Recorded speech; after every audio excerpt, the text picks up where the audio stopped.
What is going on, everybody? Welcome back to Phones and Drones. For those of you that follow my channel know that I have been a huge proponent of OnePlus devices recently. I've had quite a few of the past iterations, but I have done a ton of videos on the OnePlus 8 series, specifically the 8 Pro, but we did do some hands-on time with the 8 itself. But this has been the one that's really stuck with me. I've actually been using the 8 Pro as my daily driver for the past couple months now since it came out. I have really had no issues with this device. It's not perfect by any means, but you're not going to find a smartphone that really is. A couple of quick issues that I have had with it is the consistency in battery life. Sometimes they would just it just didn't make sense why my battery was draining so quick sometimes. But that was fixed with a quick reboot, and it would go away for a little while. The only other real issue I want to bring to your attention is the video quality.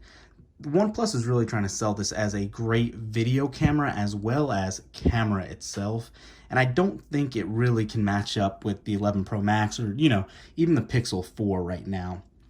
Having said that, it by no means takes bad pictures.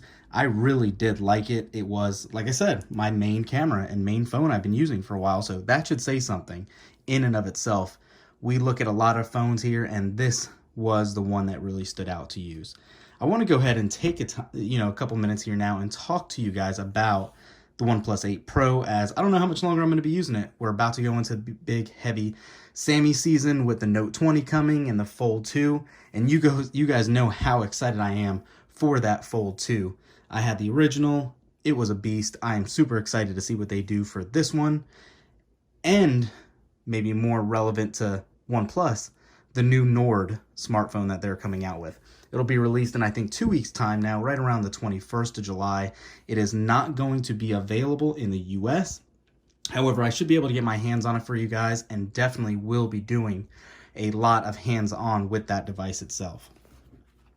Really quick, though, you can see the Fingerprint Reader. It's snappy, as it usually is on OnePlus's device. Never had an issue. It's probably one of the faster ones I've used. You can see how accurate it goes in.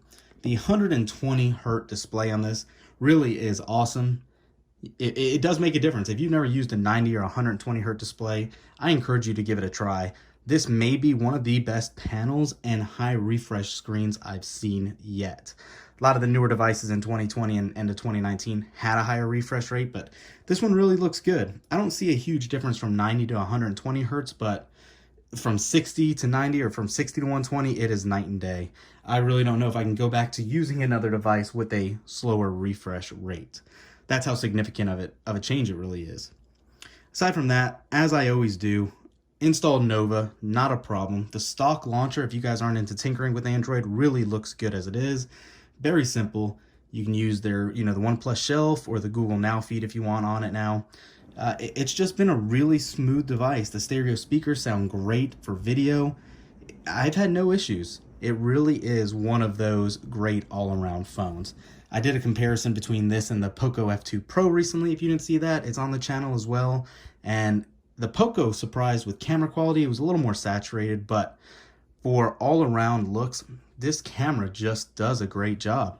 If you guys are really baked into the ecosystem, you have the Bullets Wireless Z that really help with latency while gaming or listening to music. Their whole ecosystem they're building really does tie together quite nicely. Are you guys really excited about this new Nord smartphone coming? It's not even going to be a smartphone. It's going to be a whole, basically, new product category for them. And that's what really encouraged me to make this video on the 8 Pro. You're going to be getting a high-quality device for a fraction of the price. Supposedly the rumors are going to be under $500 for that, whereas opposed to you easily spending double on the Pro. So let me know if you guys are really into it, and leave a comment down below and there's unanimous verdicts on it. I will definitely pick that up and really do a hands-on with that as well.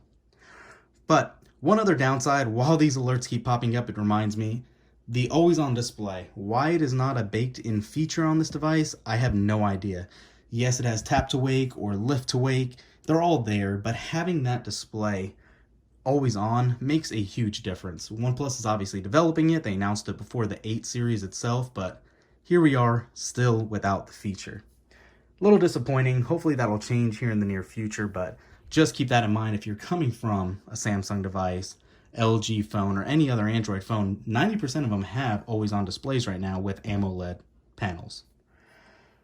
That is really it, guys. I know it's kind of a little rant video, but I'm really curious to get your opinion on the Nord line, the OnePlus 8 Pro. Is there anything else you guys would like to know before this phone goes away? Thanks for watching as always, guys. Thumbs up this video, subscribe to the channel, and we'll catch you in the next one. Peace.